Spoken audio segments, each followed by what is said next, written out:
It's a new day on the Old South Barn site. We have a little site prep to do this morning in removing a small metal building so we can get down to a workable site to build the following building on that we call the Cookout Shed. On our new job site here for Old South Barn, and we've got a small building that we're fixing to build. We're going to custom craft this right here on site. And you notice that we're going to be building it kind of up against this existing metal building. We have a partial concrete slab down here, so part of our building will have a little concrete under it. The other part won't have any under it. The new owners are going to use this to put the grills under and have a little. We would take this opportunity to make this video to kind of show and highlight and tell the story that most people have. There's always a need for additional space and storage, and everybody has an old metal building such as this one here to my left. Having said that, it's going to be a great build. We've got some great materials that we're going to work with. We're even going to wrap up the sides with rough-sawn sawmill lumber.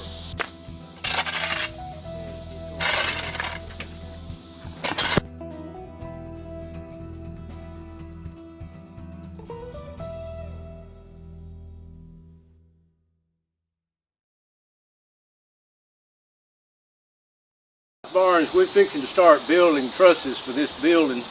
What we're going to have is a building that is 22 feet by 20 feet. So we're going to span across the 20-foot way with the wood trusses. And these are trusses that we here at Old South Barns developed ourselves over the years. They're kind of tried and true. They work beautifully.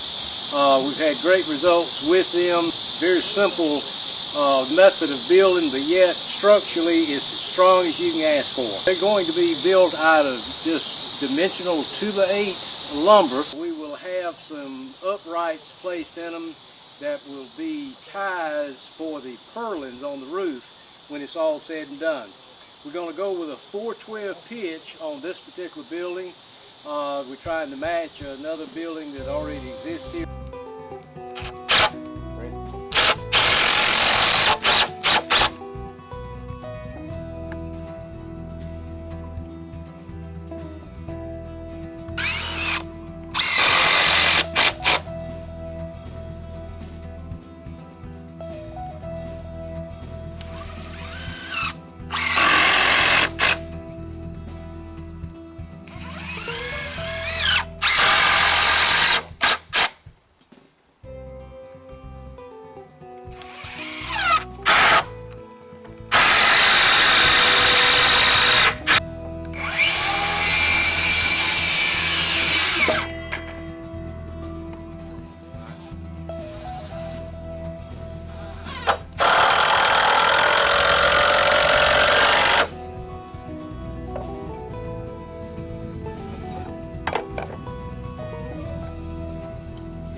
These are our Old South Barns trusses that we have designed. We take 2x8s to make our trusses, 2x6s for our upright ties for our purlins, and we run a 2x6 all the way down like a bottom cord, 2x6 screwed together here. What it's allowing us to do is we can put it on our post, drill our holes through just like we do on the metal trusses, but we're saving a lot of money for our customer by building it this way. We just enjoy working with wood.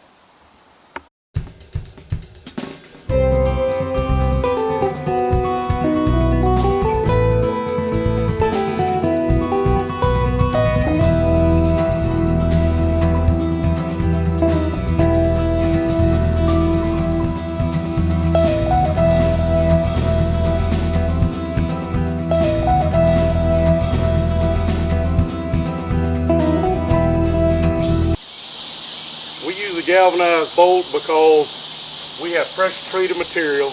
Pressure treat does eat at a nail or a screw that's not a decking screw like we've got in here, but galvanized doesn't rust. So putting that through, it'll always be here, it won't rust, leave any kind of stain marks on your wood, and it'll last forever. We're making great headway in this hot weather we're having. We got our 20-foot wide building by 22 foot in length this way. We've got all of our 2x6 purlins installed up on our cleats for our roof metal to go down on, and you can see how that looks and how that's working with the ties we got on our custom-made rafters and trusses. We are installing our horizontal girts for the wood board and batten that we'll be installing on here before long. We're well on our way. We still got a little ways to go, but it won't be long, and this little cookout shed will be ready.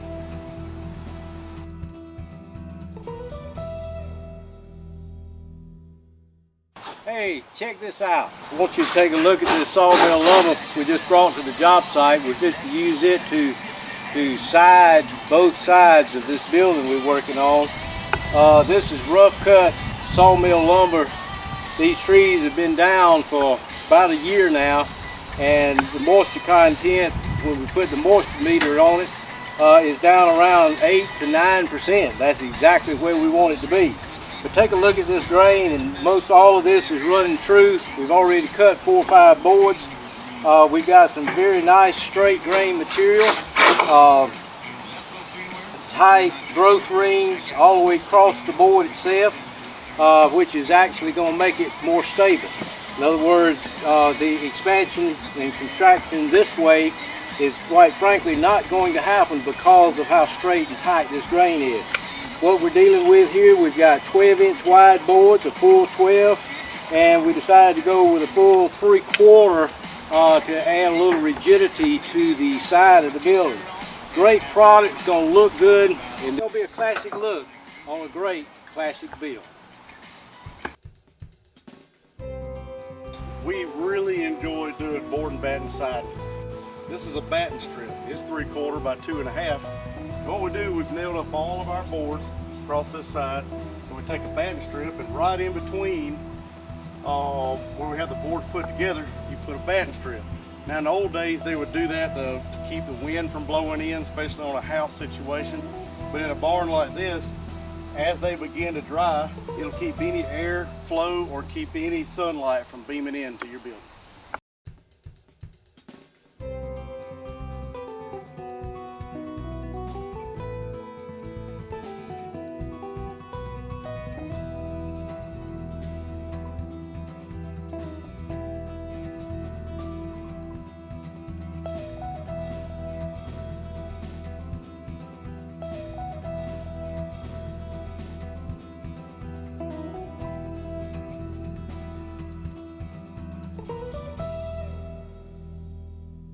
Our work is complete. Now, let's have us a cookout.